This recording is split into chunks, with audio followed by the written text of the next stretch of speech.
قرآن کریم میں اللہ تعالیٰ ارشاد فرماتے ہیں، سورۃ النور کی آیت نمبر 27 ہے۔ اللہ تعالیٰ فرماتے ہیں، اے ایمان والو لا تدخلوا بیوتا غیر بیوتکم، کہ اپنے علاوہ کسی دوسرے کے گھر میں داخل مت ہوا کرو، حتیٰ تستأنسوا، یہاں تک کہ تم اجازت طلب کرو، وتسلموا علی اہلہا، اور ان کے گھر والوں پر، اس گھر والوں پر سلام کرو۔ اور آگے اللہ تعالیٰ ارشاد فرماتے ہیں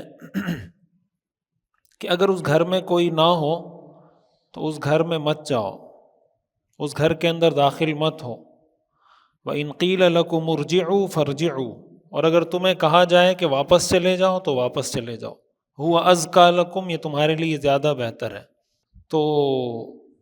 یہ سورۃ النور کی آیت نمبر 27 ہے۔ اس میں اللہ تعالیٰ یہ ارشاد فرما رہے ہیں کہ بھئی اگر کسی کے گھر جانا ہو تو اجازت لے کے جاؤ۔ کسی کے دروازے پر جانا ہے تو اس کا طریقہ یہ کہ دروازے پر دستک دو، وہ اگر دروازہ کھول دے اور آپ کو کہے کہ آپ آئیں بیٹھیں تو بیٹھ جائیں اس کے ساتھ، لیکن اگر وہ دروازہ نہیں کھولتا، آپ نے ایک دفعہ دستک دی، دوسری دفعہ دستک دی، تیسری دفعہ دستک دی، دروازہ نہیں کھلا، واپس چلے جائیں۔ قرآن کریم، یہ جو میں عرض کرتا رہتا ہوں کہ قرآن کریم کو ہم پڑھتے نہیں ہیں، اس کو سمجھتے نہیں ہیں، اور قرآن کریم کو اگر پڑھتے ہیں تو بس یہ کہ اس کو پڑھ لیں، تلاوت کر لیں، ثواب مل جائے گا، باقی ہمیں پتہ نہیں ہے کہ قرآن کے اندر لکھا ہوا کیا ہے۔ تو قرآن کریم کا سمجھنا بھی ضروری ہے، جیسے اس کا پڑھنا ضروری ہے ایسے ہی اس کا سمجھنا بھی ضروری ہے۔ اور یہ سمجھ میں ایسے تو آئے گا نہیں کہ گھر میں بیٹھے بیٹھے خود بخود سمجھ میں آنا شروع ہو جائے، اس کے لیے محنت کرنی پڑے گی۔ دنیا میں آپ کو جتنی چیزیں بھی سمجھ میں آتی ہیں آپ نے سیکھی ہیں، آپ اسکول گئے، کالج گئے، یونیورسٹی گئے، کچھ آپ نے سیکھا ہے تو وہ چیزیں آپ کو آتی ہیں، کسی چیز میں آپ نے ایکسپیرینس حاصل کیا ہے تو آپ کو ایکسپیرینس مل گیا۔ تو قرآن کریم بھی ایسے ہی سمجھ میں آئے گا، قرآن کریم کو بھی سیکھنا پڑے گا، اس کے لیے بھی وقت نکالنا پڑے گا، اس کے لیے بھی محنت کرنی پڑے گی، اس کے لیے بھی ماحول بنانا پڑے گا۔ اب یہ جو قرآن کریم کی آیت ہے، اس میں اللہ تعالیٰ نے ہمیں ادب سکھایا ہے، زندگی گزارنے کا سلیقہ اور طریقہ بتایا ہے۔ میں اکثر یہ بات عرض کرتا رہتا ہوں کہ ہمارے ہاں جو تصور پایا جاتا ہے دینداری کا اور دنیا داری کا، کہ یہ آدمی دیندار ہے، یہ آدمی دنیا دار ہے۔ اب ایک عام انسان کا، ایک عام مسلمان کا تصور یہ ہے کہ اگر میں کسی کے دروازے پہ جا رہا ہوں، کسی کے دروازے پہ دستک دے رہا ہوں، کسی کو میں فون کر رہا ہوں، کسی کو میں میسج کر رہا ہوں، کسی کو میں ای میل کر رہا ہوں، کسی بھی ذریعے سے اگر میں اس سے رابطہ کرنے کی کوشش کر رہا ہوں، تو ہمارے تصور میں کہیں یہ بات نہیں آتی کہ اس کا بھی دین کے ساتھ کوئی لینا دینا ہے۔ ایسا ہے یا نہیں؟ اس کو ہم ایک دنیا کا کام سمجھتے ہیں نا، بھائی میں اس کے دروازے پہ گیا، دستک دی، نکل آیا، ٹھیک نہیں نکل آیا، یا میں خوش ہو گیا یا ناراض ہو گیا، یا اس کو سنا دی یا اس نے مجھے سنا دی، لیکن ایک دنیا کا معاملہ ہے۔ ایسا ہی ہے نا، ہم اس کو دین کے پرسپیکٹو سے نہیں دیکھتے کہ یہ دین کا معاملہ ہے، اور اس کے اندر بھی دینداری اور دنیا داری ہے۔ اب ایک آدمی اگر کسی کے دروازے پہ جاتا ہے، دستک دیتا ہے، 3 دفعہ حدیث میں آتا ہے، حضرت عمر رضی اللہ تعالی عنہ ایک مرتبہ کسی کام میں مصروف تھے، ایک صحابی ہیں حضرت ابو موسیٰ اشعری رضی اللہ تعالی عنہ، بڑے درجے کے صحابہ میں سے ہیں، یہ آئے حضرت عمر سے ملنے کے لیے،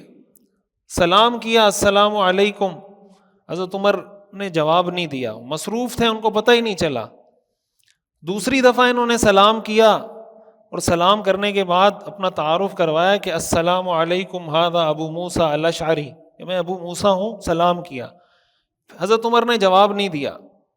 جواب نہ دینے کا مطلب وہ جیسے بعض اوقات بندہ مصروف ہوتا ہے، پتہ نہیں چلتا۔ تیسری دفعہ سلام کیا، اپنا تعارف کروایا، السلام علیکم، اپنا نام بتایا، حضرت عمر رضی اللہ تعالیٰ عنہ نے جواب نہیں دیا، یہ چلے گئے۔ حضرت عمر رضی اللہ تعالیٰ عنہ جب فارغ ہوئے ہیں تو آس پاس لوگوں سے کہنے لگے کہ مجھے عبداللہ ابن قیس، یہ ان کا نام تھا حضرت ابو موسیٰ اشعری کا، کہ مجھے ان کی آواز سنائی دی تھی۔ تو لوگوں نے بتایا کہ وہ آئے تھے، انہوں نے 3 دفعہ سلام کیا، آپ نے جواب نہیں دیا تو وہ چلے گئے۔ حضرت عمر رضی اللہ تعالیٰ عنہ نے فرمایا کہ ان کو بلائیں۔ ان کو بلایا گیا، حضرت عمر نے فرمایا کہ تم آئے تھے اور پھر چلے گئے. تو انہوں نے کہا کہ میں نے رسول اللہ صلی اللہ علیہ وسلم سے یہ بات سنی ہے کہ حضور نے فرمایا الاستئذان ثلاث، کہ اجازت 3 دفعہ طلب کی جاتی ہے. کسی سے اگر اجازت طلب کرنی ہے تو 3 دفعہ طلب کرو. فَإِنْ أُذِنَ لَكَ، اگر تمہیں اجازت مل جائے تو ٹھیک، وَإِلَّا فَارْجِعْ، نہیں تو واپس چلے جاؤ. تو میں آیا، 3 دفعہ سلام کیا، تو مجھے اندازہ ہو گیا کہ آپ مصروف ہیں، تو آپ شاید اس وقت مجھ سے بات نہیں کرنا چاہتے ہوں گے، تو میں چلا گیا. حضرت عمر رضی اللہ تعالیٰ عنہ نے یہ حدیث نہیں سنی تھی. حضرت عمر رضی اللہ تعالیٰ عنہ فرمانے لگے کہ بھائی تم یہ جو کہہ رہے ہو نا کہ یہ میں نے حضور سے سنا ہے، مجھے اس پہ گواہ لا کے دو، اور اگر تم گواہ نہیں لا سکے کہ یہ حدیث ہے اللہ کے رسول کی تو میں تمہیں سزا دوں گا. مجھے اس پہ گواہ چاہیے کہ یہ واقعی میں اللہ کے رسول کا فرمان ہے. حضرت ابو موسیٰ اشعری رضی اللہ تعالیٰ عنہ تشریف لے گئے انصار صحابہ کے پاس، اور ان کو کہا کہ میں نے یہ حدیث حضرت عمر کو سنائی ہے، وہ کہہ رہے ہیں کہ آپ گواہ لا کے دیں، تم میں سے جس نے یہ حدیث اللہ کے رسول سے سنی ہے تو میرے ساتھ چلیں. حضرت ابی ابن کعب رضی اللہ تعالیٰ عنہ، یہ بھی بہت بڑے درجے کے صحابی ہیں، بہت بڑے قاری ہیں قرآن کے. صحابہ میں جو قرآن کے قاری تھے بڑے، ان میں سے ایک ہیں حضرت ابی ابن کعب. وہ حضرت عمر کے پاس آئے اور انہوں نے گواہی دی کہ یہ حدیث میں نے بھی اللہ کے رسول سے سنی ہے کہ آپ نے فرمایا کہ اجازت 3 دفعہ طلب کرو، اگر اجازت مل جائے ٹھیک، نہیں تو واپس چلے جاؤ. جب حضرت عمر رضی اللہ تعالیٰ عنہ نے یہ حدیث سنی تو کہنے لگے کہ الہانی الصفق فی الاسواق، اس پر افسوس کرنے لگے کہ دیکھیں اتنی اہم حدیث ہے. حضرت عمر رضی اللہ تعالیٰ عنہ کا جو حضور کے ساتھ یعنی حضور کی خدمت میں اور مجلس میں آنے کا جو ایک میکینزم انہوں نے اپنے لیے بنایا ہوا تھا، وہ یہ تھا کہ انہوں نے ایک صحابی کے ساتھ باری لگائی ہوئی تھی. باری اس طرح لگائی ہوئی تھی کہ ایک دن میں جاؤں گا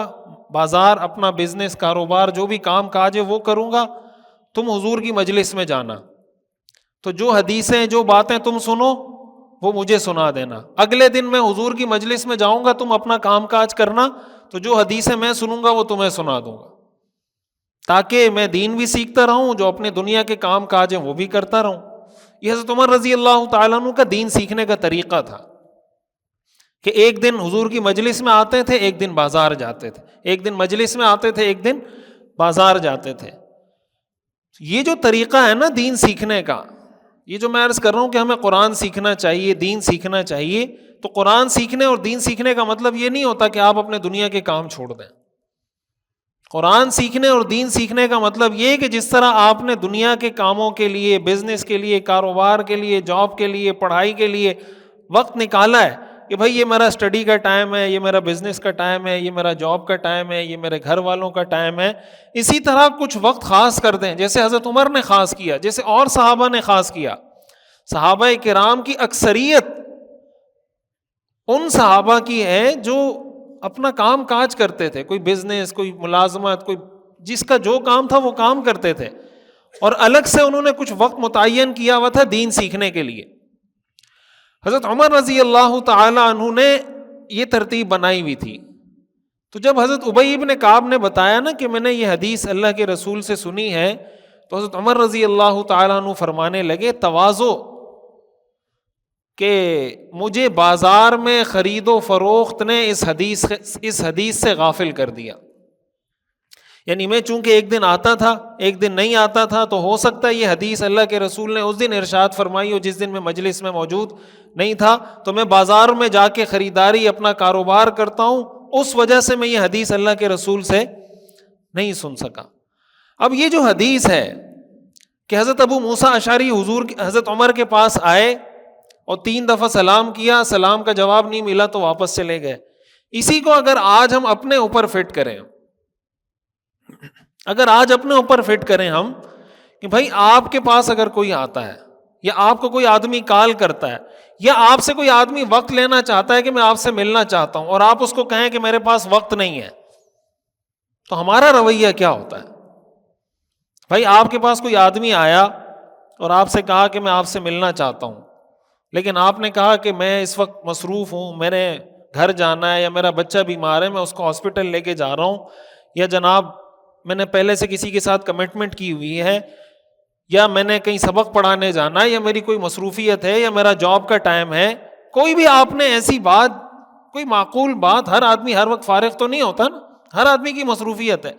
اب آپ مثال کے طور پر 9 بجے گھر سے نکلے کمپنی جانے کے لیے، کوئی مہمان آ گیا آپ کا، السلام علیکم، آپ نے کہا کہ وعلیکم السلام، حال احوال کرنے کے بعد آپ نے کہا کہ بھائی میرا تو ڈیوٹی ٹائم ہو رہا ہے اس لیے میں جا رہا ہوں، اور وہ آپ سے ناراض ہو جائے کہ یار ان کو تو مہمانوں کی، ان کو میزبانی کی اور مہمان نوازی کی تمیز ہی نہیں ہے. تو جس طرح میزبانی کے آداب ہیں، مہمان بننے کے بھی آداب ہیں. یہ نہیں کہ کسی بھی وقت کسی کے سر پہ جا کے ٹپک جائیں. اب وہ اپنا کام کرے، اپنی جاب پہ جائے، اپنا بزنس کرے، کاروبار کرے، یا آپ کی میزبانی کے اندر لگ جائے. تو قرآن ہمیں یہ بتاتا ہے، یہ قرآن کریم کی آیت ہے سورۃ النور کی، کہ اگر تمہیں اجازت ملے تو گھر میں چلے جاؤ. وَإِنْ قِيلَ لَكُمُ ارْجِعُوا فَارْجِعُوا، اور اگر تمہیں کہا جائے کہ واپس چلے جاؤ تو واپس چلے جاؤ، یہ تمہارے لیے زیادہ بہتر ہے. تو یہ بات ہمیں اچھے طریقے سے سمجھنی چاہیے کہ آپ اگر کسی کے پاس جاتے ہیں، یہ جو ہمارے ہاں بلا وجہ کے ہم نے رسوم و رواج بنائے ہوئے نا، یہ بات میں اکثر عرض کرتا رہتا ہوں کہ ایک ہے دین، ایک ہے ہمارا کلچر. ہم پابند ہیں اپنے دین کے. اگر ہمارا کلچر دین کے ساتھ میچ کرتا ہے تو ویل اینڈ گڈ، بہت اچھی بات ہے. لیکن اگر ہمارا کلچر اور دین آپس میں کنٹرڈکٹ ہو رہا ہے، آپس میں اس کا کوئی تعارض ہو رہا ہے، تو ہمارے لیے دین مقدم ہے اور اسی میں راحت ہے. اب آپ بتائیں، ایک آدمی کسی مصروفیت میں ہے، آپ اچانک جا کے اس کے سر پہ ٹپک جاتے ہیں اور وہ آپ سے یہ معذرت کرتا ہے کہ بھائی میں معذرت چاہتا ہوں، اس وقت میں آپ کے ساتھ زیادہ دیر نہیں بیٹھ سکتا، میری یہ مصروفیت ہے. تو ہمارے لوگ ناراض ہوتے نہیں ہوتے. تو شرعی اعتبار سے قرآن کریم کی اس آیت کی روح سے، اور حضرت ابو موسیٰ اشعری نے جو یہ روایت نقل کی، یہ صحیح حدیث ہے، اس حدیث کی روح سے کیا اس کا ناراض ہونا ٹھیک ہے؟ حضرت ابو موسیٰ اشعری رضی اللہ تعالیٰ عنہ نے حضرت عمر سے یہ نہیں کہا کہ میں آیا 3 دفعہ سلام کیا، آپ نے تو میرے سلام کا جواب ہی نہیں دیا. یہ دین کا مزاج ہے. ہم نے اپنے مزاج کو دین کے مزاج کے مطابق بنانا ہے، اپنے کلچر کے مطابق دین کو کنورٹ نہیں کرنا کہ میرا کلچر جیسا ہے میں دین کو ویسے بنا لوں.